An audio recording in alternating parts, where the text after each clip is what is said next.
Just another night. Just a little bit more change in a pocket. The nearby alley wasn't silent. Hushy holes, quiet mutes of the struggle bubble. Sobbing, swearing, all that jazz. And Sammy to Sammy was playing it over and over again. On the right, someone was getting mugged. Left, there's a rape happening, and not of the nice date rape kind. And straight from the middles of the concrete backspace labyrinthum, a wheezy weathered old geezer voice is screaming, echoing for help, something about cardiac arrest yummy business. Help, help, help, help. Oz smirked with indifference, but for the sake of a joke listened a tiny bit more carefully, letting his ears got a grip on the details of the situation. Abruptly, the situation went shush. Odie didn't jackpot there.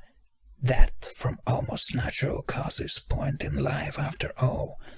But hey, close. Shrug. Continuing the venture. The Happy Alice sector poised behind him now, smoky and smelly, full and augmented with bugs, rodents of all human kinds. Web of wires that weaved over nearly every brick here started to get sicker, and at the same time more hide-and-seek, no strip-tease. One step yet, one step out from the embracive home surroundings. And the main mean street's hustle-dazzle begins. Open roads are target-friendly. First, warp-tucked car that appeared in the view had a driver with state look in his eyes. The look didn't lie. The viewer threw a smiley under the feet of some nervous pedestrians, before riding off wild into the event horizon afar.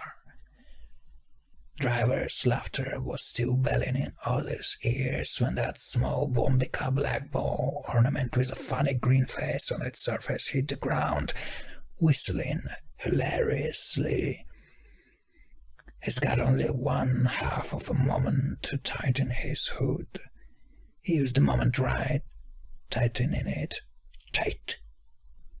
And heavy rain of entrails and other red-type inside stuff washed over him. It was the true second, but as if a touching refund, nearby landed a jacket, almost unlicked by the explosion. New groove seemed worn out yet expensive, not a bomb-type style Groping an Xmas present on the subject of expectations landed bingo. Now there's not only a change in his pocket. He threw away the splotched with organic's expensive piece of clothes and moved onward, turtle walk. Noise of the sirens. Oz produced a discontent stare at the sky's account. Sky so used up, much more than organic's covered jacket under it. Colors oblique and unsanitary. Clouds had certain creature features of a smoke that bursts out a cancer patient's lungs when he puffs a nervous one more in the closet. And in the moment, in the heavens upstairs, an alarm karaoke'd its deafening spider sense. There appeared small, hard unnoticed, flickering shadows. If the attack won't take a rain check, night is spoiled for all good sports. And screams again, and night crowd is pushing and thrusting through each other again, trying to squeeze their scorched bodies into most unexpected slots if promised those a good hideout. Some wacko stood right in the middle of the wide open street, showing off his umbrella. First Rock Bomb, as ordered, started the show by softly squashing him. Alarm ceased shouting, but air and ears were filled up with others, no less intrusive sounds. Oz just took a seat on the edge of the road curbing, close to the first spot that cached a kaboom. A worthwhile place for duck and cover was kind of far, and in some random building has not a tip much more chances than here. So, since it's all about chances, let's take our chances the smooth way. And Hako did lucky. Then, out of a sudden, someone turned the electricity on. Mortegrad, a second ago lightened only by Scrooge fires of explosions, sinks in the shining of neon. Wasn't it was like several days already this pleasant bleakness ruled the city? This night is downright stuffed with unnecessary surprises, for sure. Oh well. He puked some dust, and as the insides were drowning in, shook off the same yak from a shabby coat and jeans. After giving today's wearing something of a presentable form, Oz decided to don on the strong no-distraction attitude for the rest of this already too prolonged odyssey. Grad City, in the meantime, was going through the painful metamorphosis, looking with each moment less and less like a dried-out walking, crawling corpse, at the same rate getting closer in appearance to an image of a dying, twitching in convulsions under the kicks of a shocker's patient whom drunken doctors were resurrecting so clumsily. Fed by the scanty lunar energy, autonomki were ubiquitously shutting down with a pleasant, happy sonorous buzz, and milliards of wires, rationed by a nearly forgotten feeling of a blood flow in their veins, found their start on pumping into the decrepit heart of a megapolis with excitement. One last silent clickety-clack-clack amongst the nanocogs of eternally gusted underground mechanisms, and twilight night submitted the throne to the synthetic day. A day when healthy bright lights from myriads of holographic advertisements serve as sunbeams, old-fashioned billboards and used-age commercial high-tech devices plastered over every least capable for such purposes constructs. It didn't matter be that a mumbled by a bombing skyscraper or oblique Victorian mansion, dust keeping uncountable layers of moss. An echo lost in times, hear it roar as the techno-parasites of current apples sting their tendrils into its concrete flesh. Sicko! Touch my TV again and I'll stoke ya. Slogan is short, descriptive, ironic, delivering. Makes no sense. Sicko was a company specializing in the last frontier left of humanity after the promised strange adventures in the infinity space turned out to be just a name of a derelict DOS computer game. It gleamed on the scorched pedestal when the whole world was tearing apart. It torn parts and said, "Listen."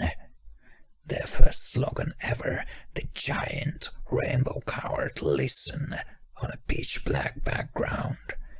and the crowd got silent for a moment and gave attention to the upwards. It was a mute sound of an old dream dying, and the birth of an original sin. Founded by an artist-scientist called Dwanki, the company was offering travel, vacations, and even permanent relocations to the escape zone, part of our inner cosmos responsible for the desire to escape waking up in the morning. Discovering the way for bringing man's conscience into the depths of itself could have brought wonders. In theory, in reality, the way became another successful product that helps getting as far away from reality as possible. And as there are no limits in going farther, as is no limit in going down there.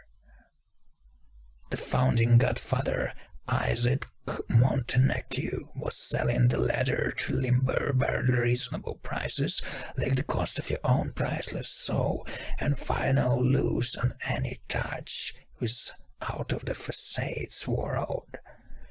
And because of such populist approach, he soon came to be the owner and 51% stockholder of the most successful mega corporation in the known game that quickly annexed any other adversaries out there, as scanting as one absolute, supreme, and unchallenged shadow advisor of the Dirtball.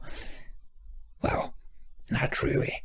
There's still the Kabian Terran Parton conglomerate in eastern transistor wilds of Asia, and the impudent Tandor Incorporated, which broadens its grasp over most of Africa and Australia's shores, and some rebellion here and there from those commoners who still don't accept the prosperity of being indifferent twerks, the domination tidbit.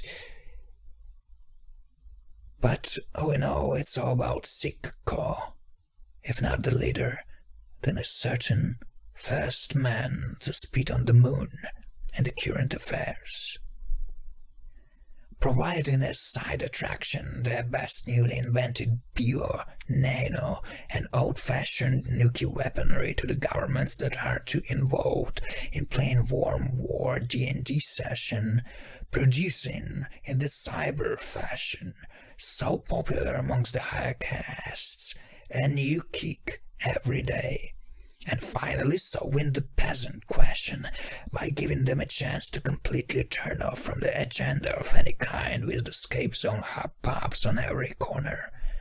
So rose the true Deus Ex Machina, ironically still operated by humans. Can streets be merciful? In a world where artificial Edens belong to the devils, down under is vacant for the taking. Crown me the dwarf king, and I'll show you how you can crow without ever kneeling. Love me tender, love me sweet, never let me go. Whistled in a cheer tune speakers of the newspaper store was passed by. Surroundings didn't eye Dirt A anymore, which meant he was getting closer to the spoiler spot, a part of the Mortigrad, but a better kind of humanity. Rich people lived, petted, and occasionally worked. In the middle of the crossing, symbolical ground in betweens. Here, every day of the commoners playfully spits on sandcastles of clubsters. The sweet-voiced drone delivers a polite halt order. Scan check on criminal records is somewhat painy to eyes, but that's the only way to get into GSS. No one who had stolen even a tomato and got caught gets an okay from the robotic security. It's not like anyone ever gets caught in any shit anyway, but kind of housekeeping the worst manner tax shy.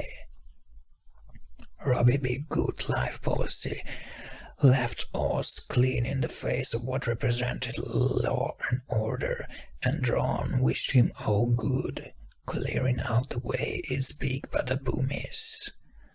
2 more scan checks on other invisible blocks posts for just in case, and grim urban jungle drastically fades under the pressure from oases of golden calves.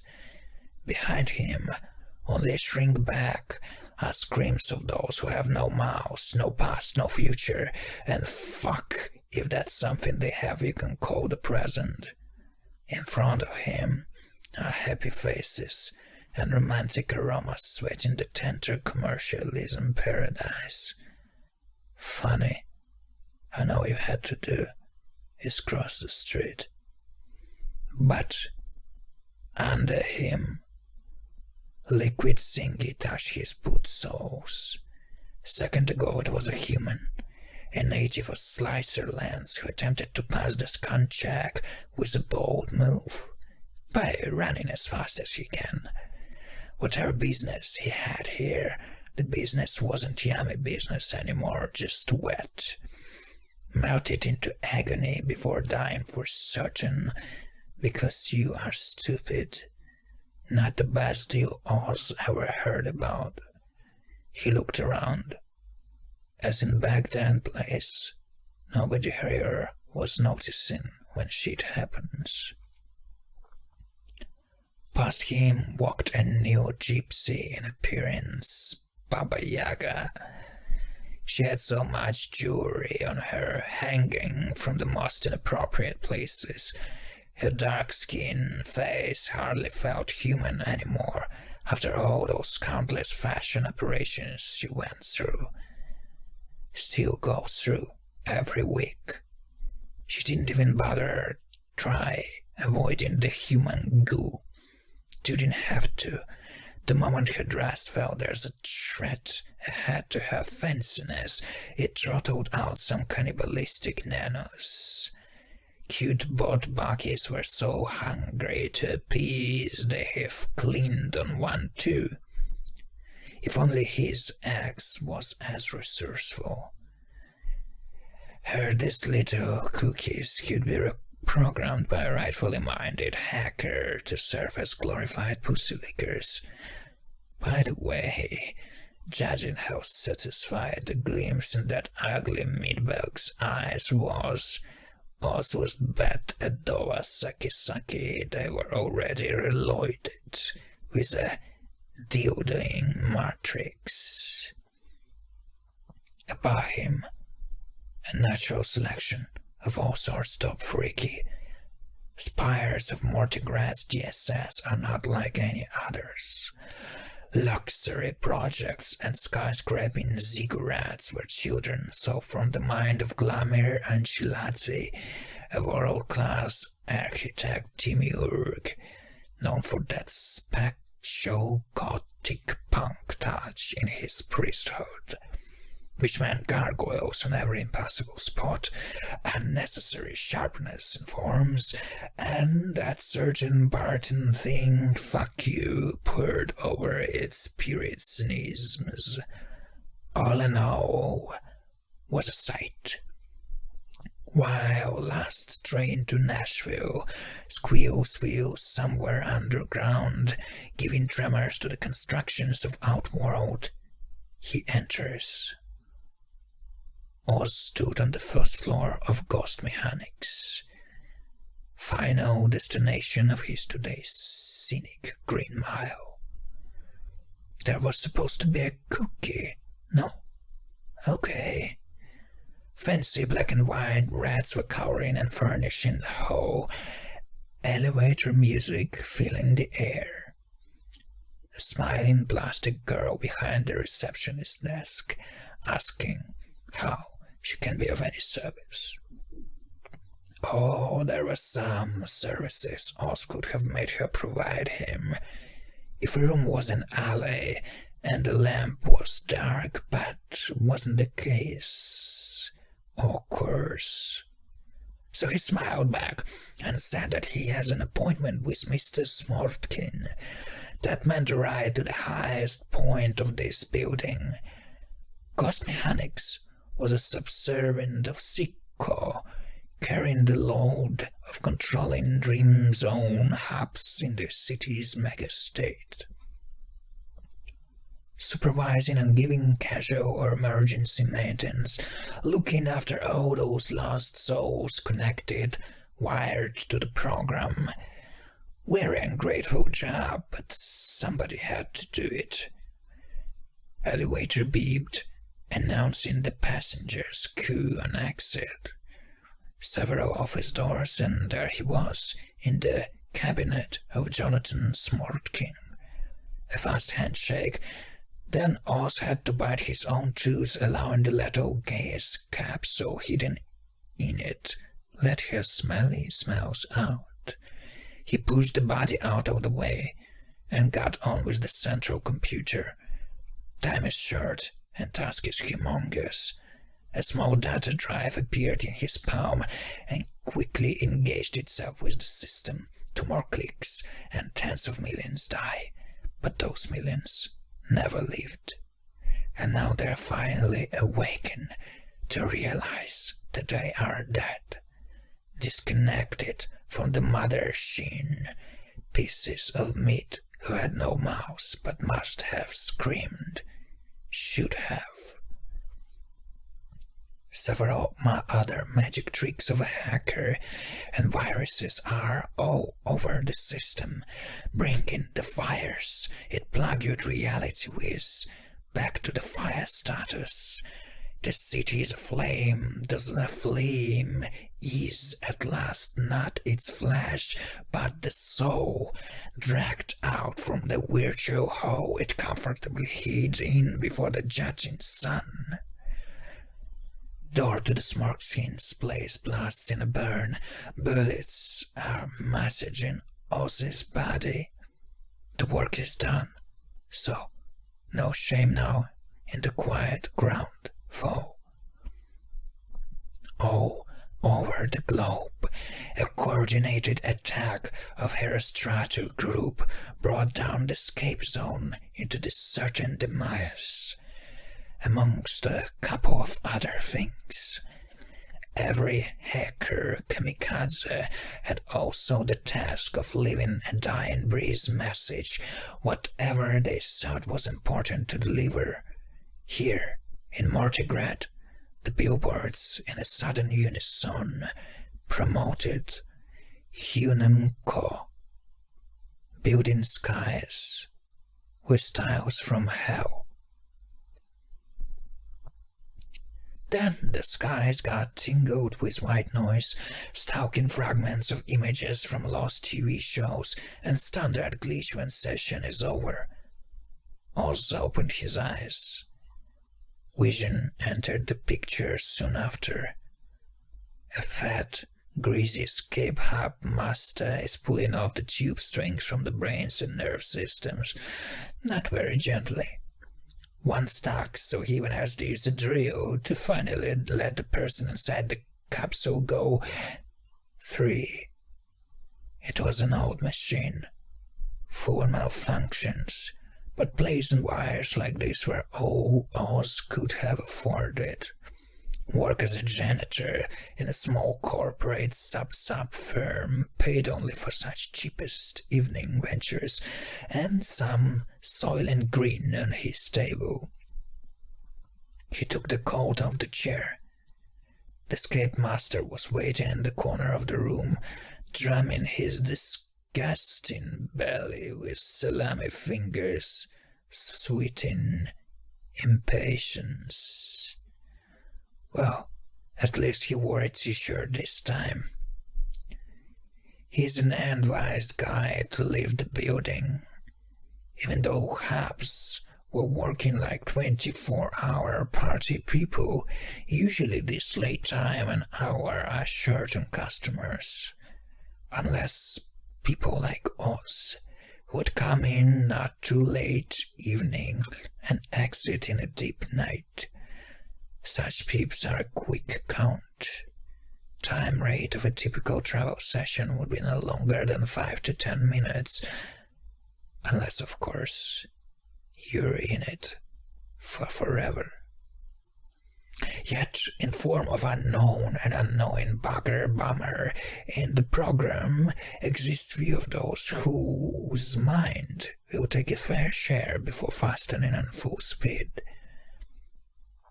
Corporate eggheads weren't quite able to explain it. The only thing they had noticed is people like this were more prompt to the phenomenon they nicknamed awakening, when, one day, without any memo left on the fridge, the brain can become absolutely immune to any attempts on tampering with its wilds. Such people are never able to use hubs anymore. Even the most recent, exclusive technology lacks capability of making them reconnected. Hey, kid, just in case, a reminder. All the Dream Zone experiences are recorded, top check, so, those things you have in your head, leave them there. And get some sleep for the Christ's sake, will you? The fat man shut the door behind him fast. He was having a snack break. It seemed like stomach is the head in that pile of beef. Oz captured some air in the lungs and coughed out the shit he just sacked. The air here shared a rule with a blowjob. Don't swallow, and he won't choke. He gave one final stare to the skies. For a moment, he could have sworn the head blew in them, but the moment's gone. Might be a simple leftover buzz in his escape chip, tampering with the colors. Clearview was spoiled anyway. All the upwards were painted in blocks and blocks and blocks and blocks of cities' high-point constructions. One of them wasn't too monumental, but immediately stole the focus of his sight. Ghost Mechanics was trying so hard to sell an impression of absolute third-core unimportance with all there's a thought and a feeling in the legs. Attention slides down the feet, and that old skinhead song, "These Boots Are Made for Stomping," starts playing, courtesy of the in-head Sammy to Sammy. He turns, eyes on the ground, and slowly walks away, opposite where his legs want to lead him. Why change the world when you can just dream through it?